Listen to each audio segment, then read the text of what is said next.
Hey friend, welcome to the podcast. I am Melissa Matheson, and we are celebrating singles this month. For the whole month of January, we're talking with artists, musicians, teachers, business owners, bloggers, and other great people who also just happen to be single. We are talking about how they are living life, building relationships, and how we can all grow together as a community of people to step into our purpose. We all have a dream and a desire in our heart for something we are waiting to see happen in the future one day. I'm dreaming and believing for the day that I'll be able to fund missions movements in nations around the world and financially support people who want to bring the gospel to people in other countries. But in the meantime, I'm loving and celebrating the season I'm in, here with you, having coffee and talking with friends about navigating life transitions. This is what I love about these conversations we've been having here in January. I have some incredible single people in my life, and most of them have dreams of being married and raising children one day. But in the meantime, they are living a very full life and walking out their purpose and who they were created to be. And this is something to celebrate. Today I'm having coffee with my friend Shawn, who is gifted in many areas. He's a bit of an overachiever in all the best ways, and we talk about how he keeps busy in a little town in Virginia. So grab your coffee and join us at the table. We're talking about food, starting a business, and small town dating. Today on What's Next, God? You're a coffee drinker. Yes. Are you a coffee drinker like every day? All day, every day. All day, every day? All day, every day. Are you a big make coffee at home, or do you like stop on the way and grab coffee every day? So I live in a small town, so there's nowhere to stop and get coffee other than McDonald's. So you make it at home? I make it actually at the office. Oh, okay. Where I work and stuff. I've got a pot in my You do like drip coffee, like a coffee pot, and you make like a pot of coffee? It's a grind and brew. So you pour in the fresh beans on the top, and it grinds it into the basket and then brews it. So. Oh, that's fancy. Yes. Spend a little bit of money on it, but it's worth it in the long run because it makes great coffee. Ah, grind and brew. And does it make like 1 cup or a whole pot? You can go anywhere from 2 cups to a whole pot. Interesting. I've never heard of a grind and brew. Do you drink the whole pot yourself? Most of the time. Do you really? Yes. Occasionally I'll give it to the boss and say, you can have a cup. So when you say office, where do you go? Okay, to my church. I'm on staff at Zion Family Ministries in Wise, That's Virginia. right. Yes. What do you do there on staff?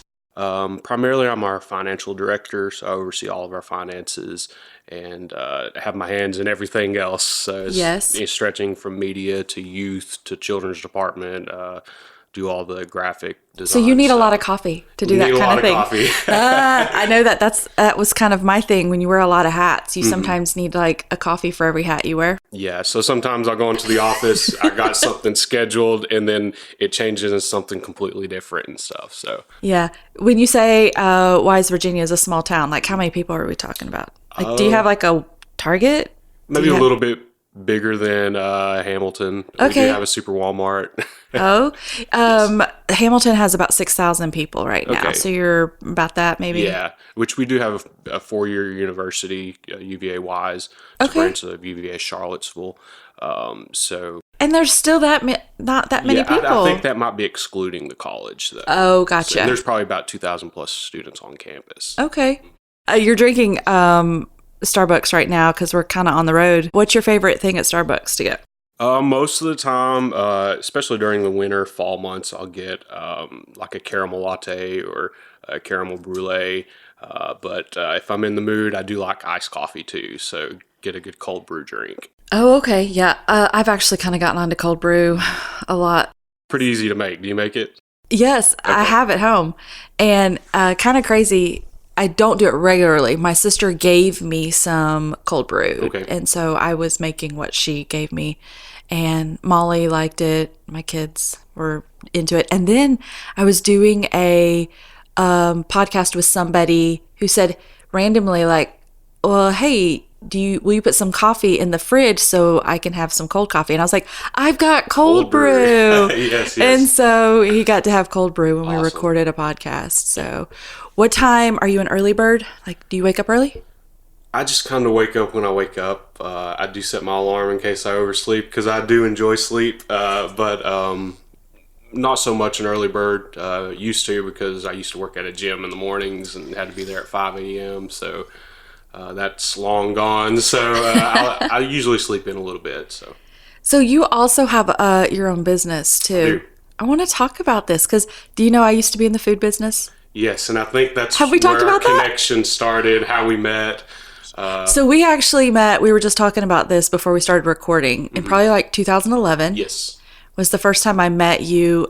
You had come down to an event that we were doing, and was the first time I remember connecting with you. And then just over the years, I've just seen you, and we've connected online on social media, and I've watched you over the last few years start this business that I am just so incredibly proud of. Every time I see pictures, I'm like, he's doing it. Yeah, going after it. What do you do? So I started a business in 2014. It's called Zest Catering. And that's what I do at catering. Any type of event you can think of, from weddings to small private parties at people's homes, for chef for hire events. So catering on a large scale, catering on a small scale. What's the most people that you've catered an event for? It was an event over 2 days, and that was for 425 people. Oh my goodness. Yes, but I did have my largest this month, actually. It was an event for 260 people in one night. So that in one setting, 260, 280 people is my biggest number. So. That's big. What did you serve? We done a full meal. It was a full Christmas dinner. So we had ham, turkey, dressing, coleslaw, green beans, mashed potatoes, the whole 9 yards. How did you get into food? When did this start? Started from a young age. Seeing my parents and my grandparents, cooking, and just the love of food, honestly. And I was like, I could see myself doing that one day, thinking the restaurant business would be it. But as I got older and a little bit smarter, I realized restaurants aren't the way to go all the time. So I thought, just try my hand at catering and see where it goes. So you don't have a restaurant, you simply have a catering business. And so you are a contract work. You basically, when you get the job, you're making food. Yes. Do you have a commercial kitchen you cook out of? Yes, I got a almost 3,000 you have a storefront. Space, and it's kind of a modern industrial type setting. So I do events at my facility. Oh, you can? Yes, I can. Oh, I didn't know that. Yes, it's like an eat-in kitchen. So I'll do cooking classes for about 10 to 12 people, and we'll do a full 3-course meal, different types of cuisines and stuff, and that's a lot of fun. Another thing I come up with is something I call Zest One Nights. So it gives the community opportunity to come and eat my food for one night a month. So we'll do a pasta bar, or we'll do a grilled cheese night. Or how do you advertise that? Facebook, social media. Okay, because that's a small town. Yes, but yet this is like a different idea. Yeah. It's like a pop-up restaurant. Yeah. So it kind of makes people come to me. If you want my food, you got one night to come get it. So that's actually kind of cool. Who are you catering to? Is it people in town, or are you getting out of town business? Out of town, it's starting to trickle in more. I guess word of mouth and stuff. This morning I got an email from someone in Morristown, Tennessee, which is a little over 2 hours away. So I've traveled as far as 2 hours away for one event. So. Yeah. What's your specialty that you cook? Wait. What are you famous for? Like your specialty that you're famous for, and then I want to know what is your favorite thing to cook. So your specialty. Specialty, that's, everyone asks that question, and I really don't have an answer. But pasta bar, that was the thing. One thing I opened my business with, kind of like a grand opening thing. I done a cook to order pasta bar, so I cooked it in front of people, and they pick their noodle, they pick their sauce, their own toppings. Yes, so that's what people really like to eat and stuff. Gotcha. And then my favorite thing to cook, I like to cook new things, is kind of my favorite thing to do. Not necessarily one specific thing, but if I see something on Instagram that looks good, I'll go to the grocery store and try it out. Yeah. So that's kind of my thing to do. Now, you were like bottling your own sauces and stuff too, because you brought me some barbecue sauce one year, I remember, and I was like, oh yes. Is that something you still do? Yes, just kind of when I have the time. Actually, there is a restaurant in town just down the street from me that buys it from me and sells it in their restaurant and stuff. They put it on their wings and other things. So is this business for you just something you're doing right now, or is this something you want to do for the rest of your life? Like, is this what you love? I love cooking, and I love the whole business aspect of things. I like to make people happy with food. That's kind of my thing. Food really is a love language. Yes, I enjoy people being happy based on what I can give them and stuff. So it goes along with the whole breaking of bread. Going house to house and breaking bread. There's something in communion, like sitting and eating together, that feels just very kingdom to me. Feels very much like heaven to me, like what God created us to do, living in community and breaking bread, and that food gets to be a part of that. And I know that we have our world has food and nutrition issues as well, but I don't want to take away from the fact that God created food. Like for us to eat, nourishment for our bodies, and also to have in fellowship with one another. So I love things about food. I heard somebody say one time, if you have an enemy, that you need to make a friend, because you really should. That should be your goal. You need to take them to lunch, because when you sit and eat, there's something that happens when you eat with somebody. It takes down all the safeguards people put up, and I guess I'm not real sure what it is. Share something common. It's something about sharing an experience with food that can kind of break down some walls. We started doing family dinners at our house and just opening up the invitation to whoever wanted to come. Our motto was sort of, if you have a family or you need a family, there's room for you at the table. I love that. And that was just sort of a small group that we did for a little while before we had that storm that took out our house. But we were doing these family dinners, and people were coming like every time. We did it like every other week. And people were just coming. I mean, there was one time we had like 90 people at our house, and we were just sitting around on hay bales and on folding chairs, and people were just eating together. And it was this thing like, that's cool. This is just to be able to come together and just sit and eat. I think that's why like family events and Thanksgiving and Christmas, just that coming together and being able just to sit and eat and have conversation is just a powerful thing that we think of it as, I'm just going to go get something to eat. But what if it's like, you could go get something to eat and have a fulfilling experience, not just because of the food, but because you're eating with someone and sharing a conversation with each other. And so I love that you do that with food. All right, I started to ask you a question. Is this something you want to do the rest of your life? I've thought about that, but honestly, I don't think so. I really think it's just a season. I've been doing it for 6 years now, getting ready to start year 7 here soon, about 6 months. And I don't have an end date or anything, but I don't think it's something I'll do the rest of my life.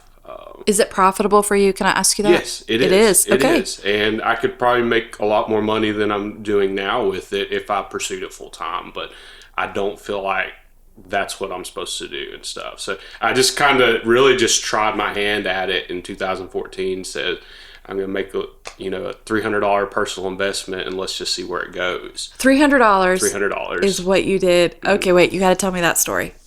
Okay, so how do you start a business with $300? It was a little challenging, but so I just took. Because you said you do finances for the church, where you're on staff. So you're obviously a numbers and a money guy. Yes. So I talked to my pastor. We're very close and stuff, and I said, I think this is something I want to try. And he said, go for it. And at that time, he saw, we can't give you a raise, so we can let you pursue this opportunity, and you can go with it, as jobs come to you and stuff. So I didn't think I would be, it would be as big as it is today. So I took $300, put it in a checking account, and half of it was gone on day one because I had to get permits and licenses and stuff.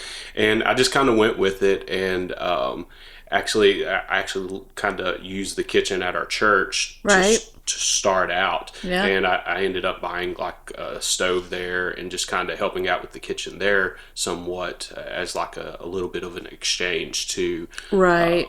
So from that, I went on and opportunity after opportunity, and it just kept going and going. I was like, let's just go with it and see where it goes. And I did win a business challenge back in 2016. I got first place, and I won $10,000 that kind of helped propel me. Did you? I remember that now. Yes.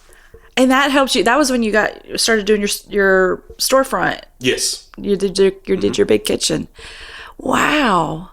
So that's helped a lot, so that $300, it grew pretty quickly, but that $300, it helped get started. But even I didn't take any money, like personally. Everything that I made, I just kind of shoveled into a checking account. You have to do that. Yeah. And just let it sit there, and that's kind of where it started. And today I look back and I was like, I never thought I would be where I am today and stuff. So do you have I assume you have to have a staff that helps you, or are you trying to do this on your own? I do most of it on my own. Oh, Shawn.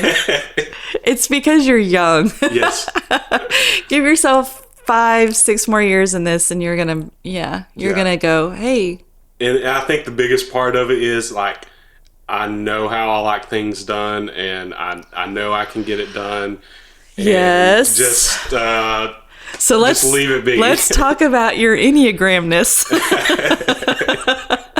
Because this is explaining a whole lot about you and who you are. So you are a fan of the Enneagram journey. Yes. Yeah.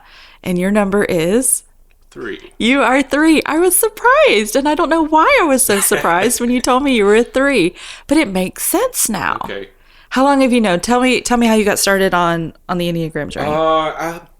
About probably 6-7 months, I really started seeing a lot about it, and my pastor's like, "You got to take this test. We're gonna sit down and take it as a staff." As a staff. That's a great idea. We've yet to do that, but I was like, let's take the test. So a couple months ago, I just kind of took it, and it's a pretty long test. And when I got the results, I was kind of surprised and started reading the stuff about it. A 3. The typical 3, and I was like, this is me. Yes. I was like, it's crazy how detailed it is. So 3s are achievers, high goal setting. Tell me some other things about your 3-ness. Independent. Yes. Like to get things done. Yes. Sometimes even if it's messy, you just got to get the job done. Yep. So no matter how it has to get done, you just get it done. You just get it done. Got your hands in a lot of different things. You like to please people. You make people happy. Yeah, that sounds like you. It's like if there was a dictionary of the Enneagram, like your picture, I could see right there at the 3. My friend Laura is a 3 as well. She's the one that heads up our Ramp School of Ministry in Hamilton. So she's a 3. I'm trying to think of some of my other 3s we've talked to recently, but I love 3s, and I feel like I'm a secret 3. Secret 3. What are you? So I'm actually a 1. A 1, and that is? I'm the reformer. Okay. Yeah, like things in order, which that's just me. I love spreadsheets. I love like Excel. I love order, and I like things lining up. Gotcha. I like planning and just putting everything in order. Okay. That's just kind of me. But I feel like I am a 3 in a lot of ways. Mm-hmm. I was just telling somebody this last night. I feel like I am a 3, but then when I actually like get into it in those core things, I always test out a 1. So I'm like, okay. And my number 2 come up as a 1. So it was just slightly below the 3. So I'm a 3 wing 2, but I could also be a 1 wing 2. Yeah, so that's where I am, a 1 wing 2. Yes. I'm loving this journey of just studying and getting into this. Some of my favorite books, like The Road Back to You, The Path Between Us. There's actually some really great, Beth McCord in Nashville, the Enneagram coach, just put out a whole series, and you can have your own book. Like, she did a book for 1s, she did a book for 2s, a book for 3s. Yep, you can get them on Amazon. You're welcome, Beth. She didn't ask me to say that, but I got my Molly a book for Christmas, and she's a 1, and so I got her a 1, and I'm a 1, so I can kind of like borrow it. Family. Yep. So Molly and I are a 1. My husband Dave and Maya are 5s. Okay. And then Max is an 8. Gotcha. So he is. Hey, Max has started cooking. Really? Yeah, so Max got a cookbook for Christmas. He made me breakfast Sunday morning. And how was it? It was great. It was really great. He needs to work on his plating. That's important. People they eat with their eyes first. Yeah, but he is all about, he's about quality food. Like, he loves quality food. And so I got him a cookbook and an apron. And so if you need extra help catering in Send Virginia, them my way. It might be a little bit of a drive, but it would be a little bit of a drive. But he's kind of exploring this whole, that's why I was asking you those questions. How did you get started in food? Because I was like, Max, you could be like on Food Network. That is one of my bucket list goals. Is it really? To actually be on Chopped one day. Ooh. I've applied 3 times and haven't heard back, but I'm going to keep doing it because that's just like a bucket list. You know? So on Chopped, what would be like your dish that you would like win with? It's impossible to know. I mean, because Chopped, you don't know what ingredients don't you get to pick? Oh, no, that's Throw Down Bobby Flay. There's one that you get to pick. Okay, so I got the wrong show. Yeah, so Chopped, like, you get a mystery basket. And you have to just do whatever. Ingredients. You could get cow tongue. Does that not freak you out, though, to think that? Yeah, but, like, I guess the 3 in me being able to, like, conquer it would be, like, satisfactory and stuff. So I like the adventure of it and just the experience. Would you know what to do with cow tongue? If cow tongue was in your basket on Chopped, would you know what to do with it? I wouldn't. I've never cooked it, but I would think it's something like salami or something like that. Treat it like a... I'm going to have to Google. I don't know. I'm like, well, how would I cook? Like, you can eat cow tongue? Like, first of all, why would you want to? Exactly. But they do put those kind of things. They put those kind of things. Bucket list for Shawn. Yes. We need to put this. Okay, so I'm also doing a vision board for 2020. Okay. And I'm having people send me their big thing that they want to do in 2020, and I'm going to put it up on my vision board so that I can start like helping people like declare these things for them for 2020. So if you want, I could put your name with your big thing of Food Network show. Go for it. Or if you have another big thing for 2020, you can tell me after we finish, and I want to put you up there. But yes, that's cool. You go on a show. I'm watching. Yeah. I'm going to do a watch party. Watch party, that'd be cool. We'll do that. We'll just have everybody over and go, look, Shawn's going to win. And we'll actually have like a prayer meeting. And we'll just yeah, because the prize is $10,000. So we'll just everybody get together. We all need to pray, intercede for our brother Shawn that he would win. And then I'll come cook the winning meal for you all. Oh, that would be so great. Okay, wait, would you go that far? Because that's like 7-8 hours? 7.5 hours. 7.5 hours. That's a long way for you to come do a job. I don't know. Give me room and board, and I'll take care of it as long as it's not. You can use my kitchen. Okay, you've got a nice kitchen from the pictures I've seen. We do. We have a pretty big kitchen, a little bit of room to move around. So, yeah, you'd have to come and cook a party. I could do it because they would record it in advance, and so then you could come in and cook, and you can watch the results. We should do it. All right, Food Network going on the list for Shawn Campbell in 2020. Shawn, are you dating anybody right now? I'm not. So you're not dating anybody right now? No, not dating anybody right now. Have you dated anybody recently? You don't have to tell me names, but not really. Okay. This year I haven't. I talked to a few people, but dating, no, I haven't dated anybody. Probably about a year or more. Okay. Mm-hmm. Have you ever had a serious relationship? Not really. Probably the longest, and I wouldn't even call that serious, probably about 4 months. Okay. Yeah. Is it just because Virginia, where you are, is so small? That's part of it. And it's just, I'm picky. Oh. Just be honest, admit it. I am picky and stuff. And people tell you gotta lower your standards a little bit. I wonder if that's part of your 3-ness in you. I think might be. Because you're such, you're goal setters and you're all about things a certain way and lists and things like that. So I remember Casey Doss was at my church probably about 2 years ago. And he's a good preacher friend of ours. Yes, he is. And he says, Shawn, just pick one.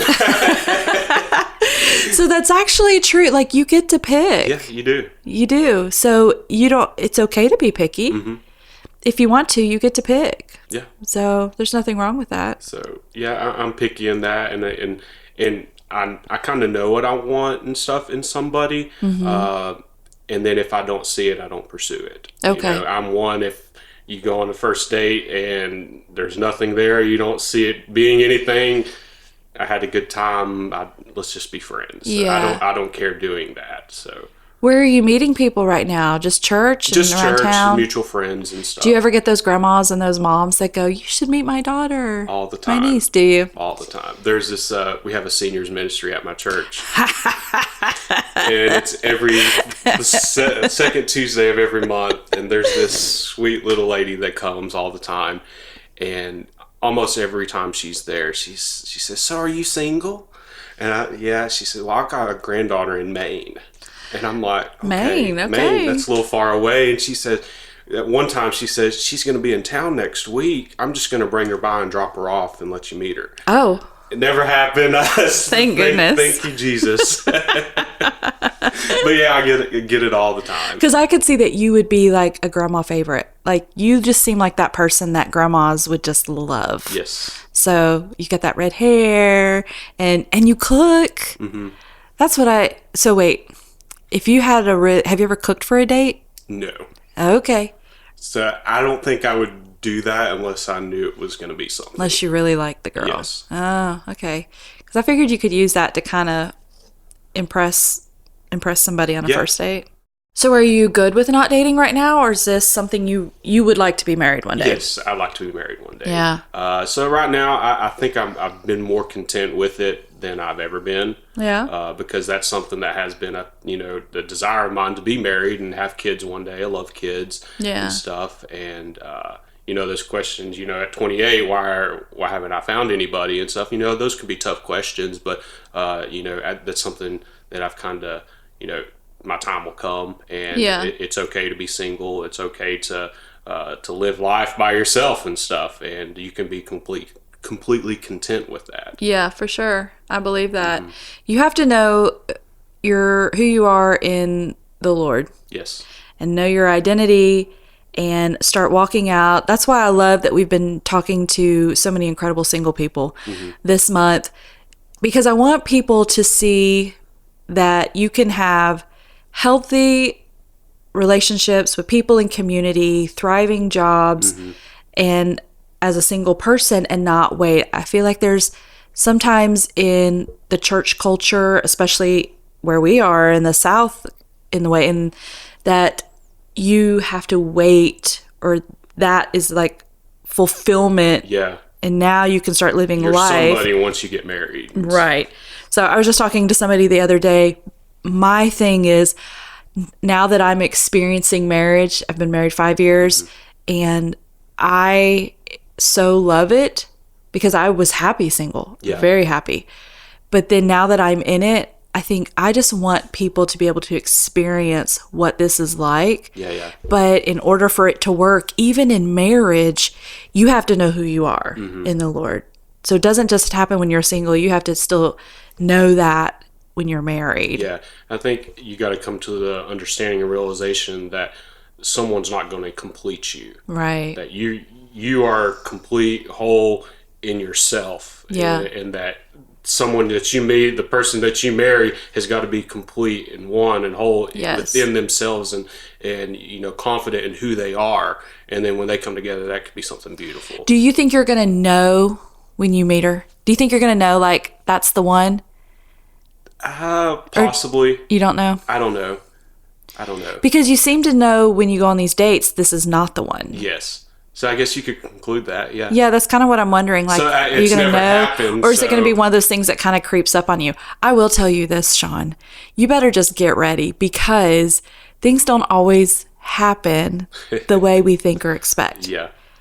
It did not happen for me that way. And when I talk to people, they're like, that's not at all what I was expecting. And now look at them married. A lot of people tell me, they said, when you find the person you're going to marry, it's going to happen quick.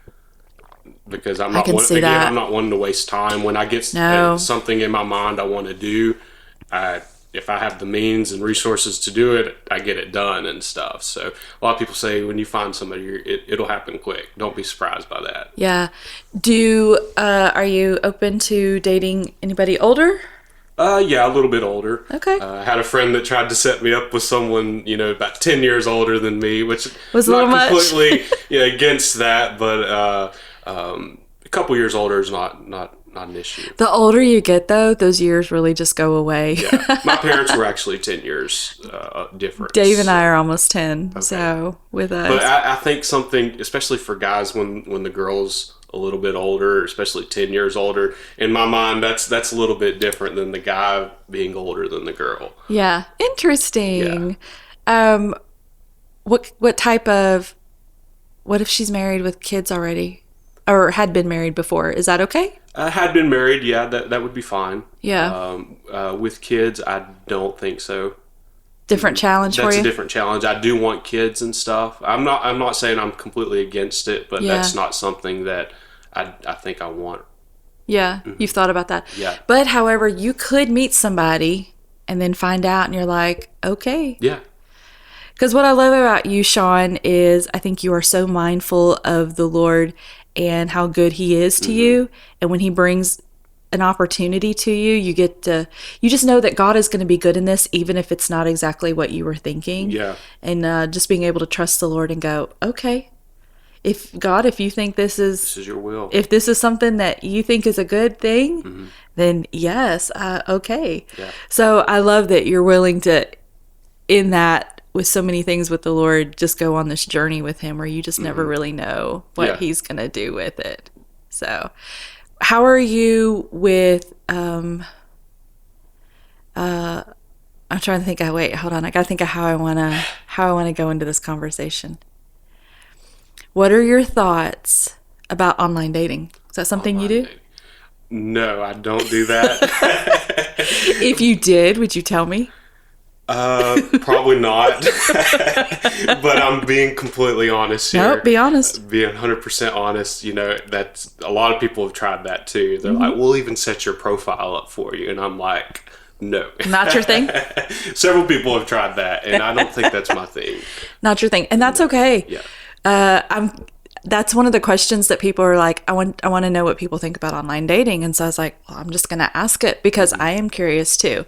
That's probably the biggest thing why I say no, is because when you go into a relationship, not just, an intimate relationship or a relationship with a dating relationship per se, any relationship, friendships, just being with somebody is important, because in today's day, with social media and the way as quick as communication is, you can communicate with anyone across the world. People can put a facade on, and they can manipulate you, they can trick you, they can make you see what you want to see. Right. But when you're with somebody, you see the real person. Right. And you can feel the real person and stuff. So I think that's the biggest deterrent from online dating. Yeah. Long distance was difficult for me. Dave was in Florida, in Pensacola, and I was in Northwest Alabama.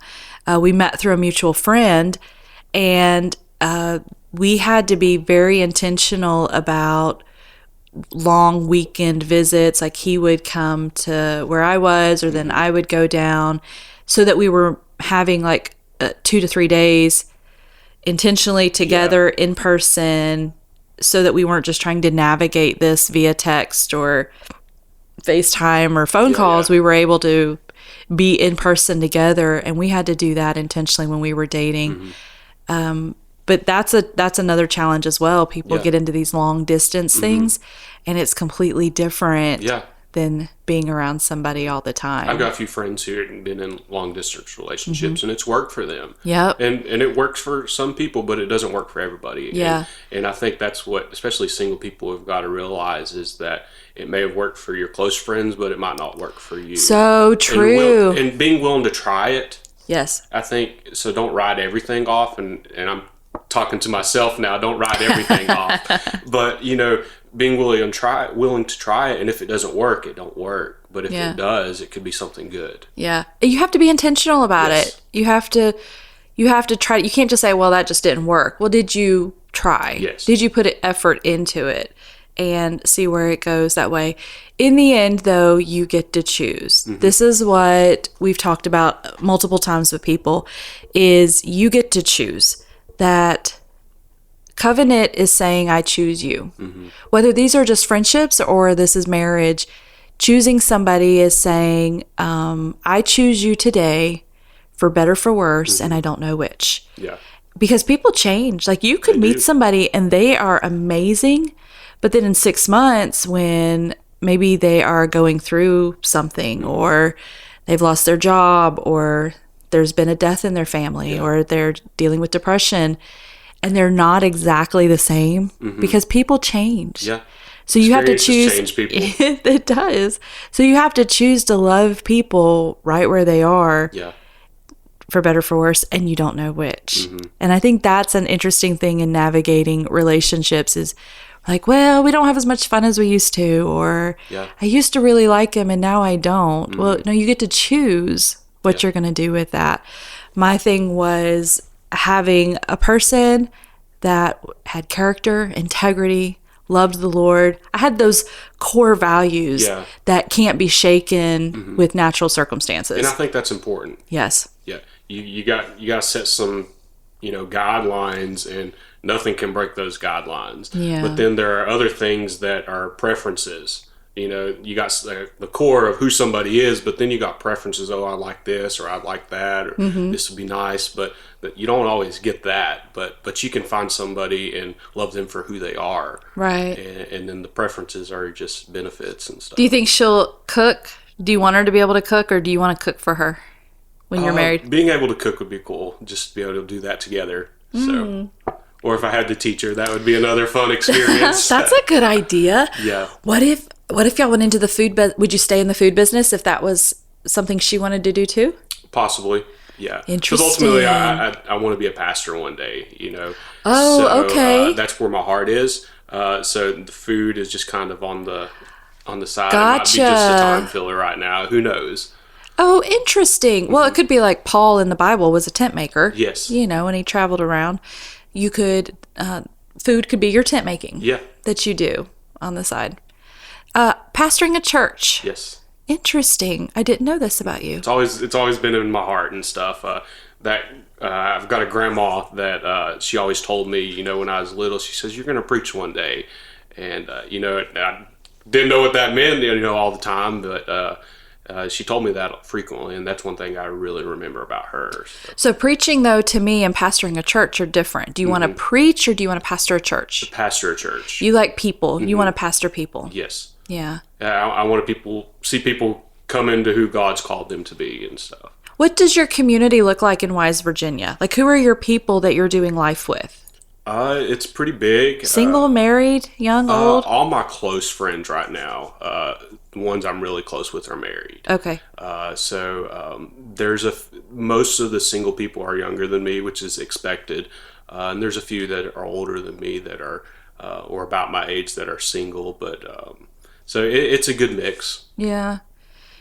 Your friends that are married, they have kids? No. No kids yet. Yeah. So they're younger than me. Most of my close friends are younger than me. I've got a couple that are right at my age, and one or two that are older than me that have kids. But so the younger ones don't have kids yet. Do you ever feel left out when they're doing married things or talking about married things when you're with them? Do you ever feel like a third wheel with them? Not really. Good. Yeah, good. Not really. Because again, we're close friends and stuff. So a lot of people that would be difficult for, and probably at some point that was difficult. But no, I've got a great group of friends, and they're always trying to set me up too. So.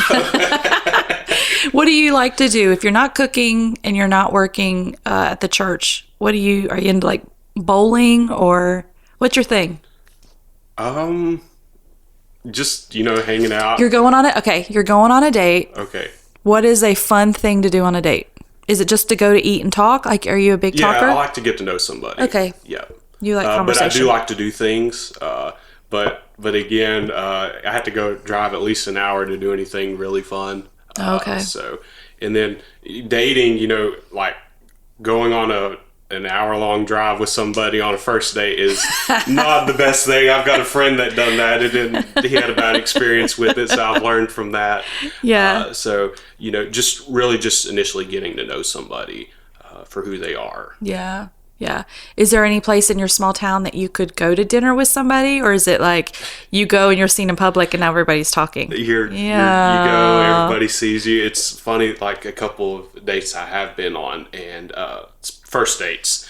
I go to the restaurant and I remember one time I was sitting in the booth and I get a text and I just happened to gaze down and it was a friend of mine. He said, "Ooh, she's pretty." Oh no! And they're in the restaurant. So like, then they just drove by and saw us in the restaurant. Like they weren't even there. Oh my! So it's a small town. So and the thing is, I don't talk about like relationships. Yeah. Like even to my close friends, I don't talk about relationships, and I really don't know why. I just don't. Yeah. And so like I don't tell people if I'm going on a first date. And then another time, my phone went off and it was turned up and someone saw a text from a girl they didn't know the name of. And they're like, "Oh, who's that?" So like, it's like funny how everybody finds out really quick. Why don't you talk? Why aren't you talking? I'm not, I think I'm just a very private person. Okay, so if you're going on a date, you're really not going to talk about it. Hey, but some people are going to love that about you. Yes. They're like, he doesn't talk. Mm-hmm. I can, but I also want to make sure that I don't think you'd go date anybody weird, but I'm also big on accountability. Yes. You know, when you go on a date and you feel like, oh, I don't know, this might be something, making sure people in your life know, hey, just so you know. Yeah. Because you want that person to be able to fit within your community. Like, that you guys are going to be like-minded. Yeah. And that person can kind of fit in your world. What happens is sometimes people tend to isolate themselves and put themselves over here and nobody can speak into their relationships because they've grown to the side by themselves without anybody knowing. And then some people are in so deep emotionally, they can't get out when they need to. So yeah, I just don't talk about it. And is that a guy thing? I think for some guys it is, yeah. Okay. You know, several of my friends, you know, they didn't talk a whole lot about their relationships and stuff. So it could be, but that's just kind of who I am. I'm private in that, and if I trust you, I'll tell you. Okay. And if I know you and I'm confident in you, I'll tell you. But it's not just something like I'm going to put on social media. I'm on a first date with somebody. If you have a date with somebody in the near future and it turns out really good, will you text me and tell me? Yeah. You will? Okay. Yeah. Because you can trust me to keep that. I can put it on my vision board for 2020. Vision board 2020. Be like, Shawn, a good date. Yeah. And there we go. And who knows what'll happen? Who knows? Would you cater your own wedding? That's another question I get asked often. And the answer is no. Probably not. I have thought about it. I'm not going to lie. I can make the food ahead. Think of the money. Let someone cook it. Think of the money you could save. I know. The money. That's a lot of money. Yeah, it is. Probably not. That's funny. Yeah. You have a lot. I'd come up and help. With the food if you needed me to. Keep that in mind. Yeah. But food business for me was tough. Was it? Yeah. So you had a couple restaurants, didn't you? I did. I had 3 at one time. Wow. And and I had 3 small children. But the food business itself is just a challenge. It's not just you like to cook, so let's open a restaurant. Yeah. Just what it takes to run a restaurant, all of the things and the permits and the licenses and the people and the staff, and I had well over maybe 60 staff between the 3 stores to manage in 3 different cities, and I probably bit off a little more than I could chew at the time. So, but food business in itself, if you don't need to make money, yes, just go enjoy it, have a blast. I think it's all making the ends meet. Yeah. And then there's so many variables that you just can't predict when you're working with the public. Yeah. And same with staff. I had incredible people that worked for me though. Like they like owned the restaurant. And that's tough to find in the food industry. It is tough.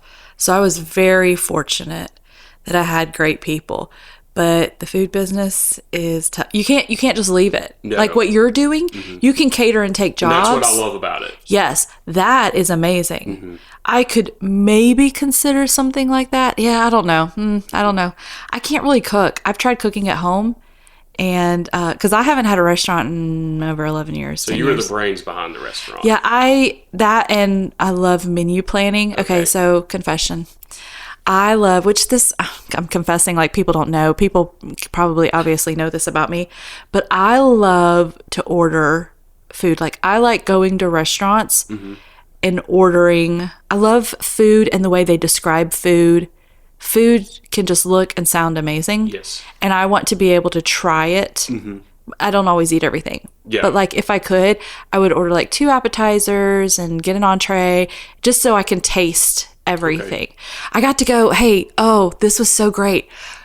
My family, Dave and I took the kids on a cruise last summer, and we're sitting in the formal dining room, and this lady comes by and asks us what we were doing the next day, if we had an excursion or something, we were going to be in port somewhere, and she wanted to give us a tour of the kitchen, of the galley kitchen.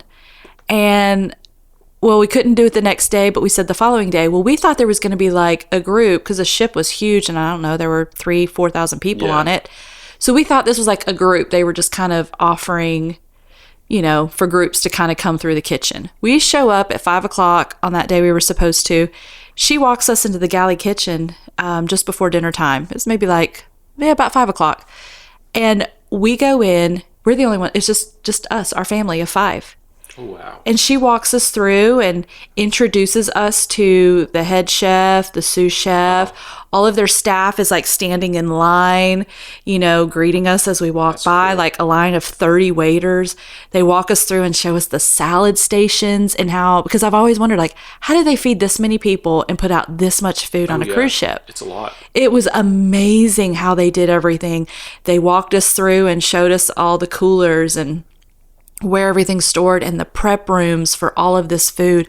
I was blown away. Everything's on a boat. I was blown away walking through and seeing this kitchen. And then they take us to this other part where they had set up along this counter all the plates, and they would bring us one plate at a time and let us sample every dinner option that they had, like their top dinner options for the evening coming up. I can't even remember all the food we tasted, but they would put it down and you would take a little taste, and then they take the whole plate away, and like you just got to taste. It was like living my dream. I got to have one bite of everything on the entire menu. Anything that I wanted, they would just bring through, and he would talk about how they prepared it and how it was cooked and where it came from and this and that. And it's a specialty here and there, and we use these spices in it. And then they gave you a glass of water, and you would take, your sip of water. Yeah. And then they would bring you it was amazing. That's a cool experience. It was like this food tasting experience, and I just got to taste everything. It was amazing. That's really cool. Do you do anything like that? I haven't. So. I love but I would love to do something. You should do that. You should do something like tastings, of just small samples. I love tapas, just small plates of different types of things for variety. That's just me. I kind of like that. It's an idea for a one-night event. You should do that, and you should start introducing. So when I had my restaurant, opened the doors with 5 menu items. That was it, just 5. And then once a week would run a weekly special. And then those specials, if they were like super popular, they would go on the permanent menu.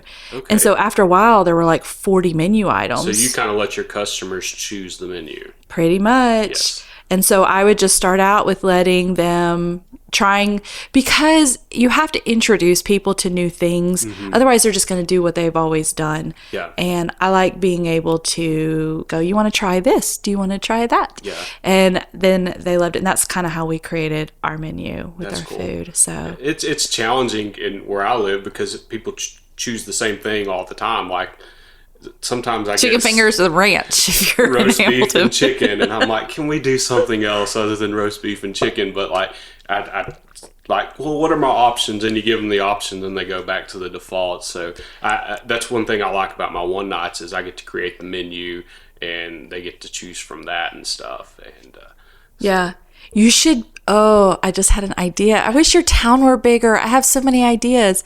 You could do private dining within your facility for like first dates or proposals. I have had one proposal. Did you? One of my best friends, actually, yes. his now wife, I hired her occasionally to work events for me. And he talked to me months before and said, hey, I'm going to propose.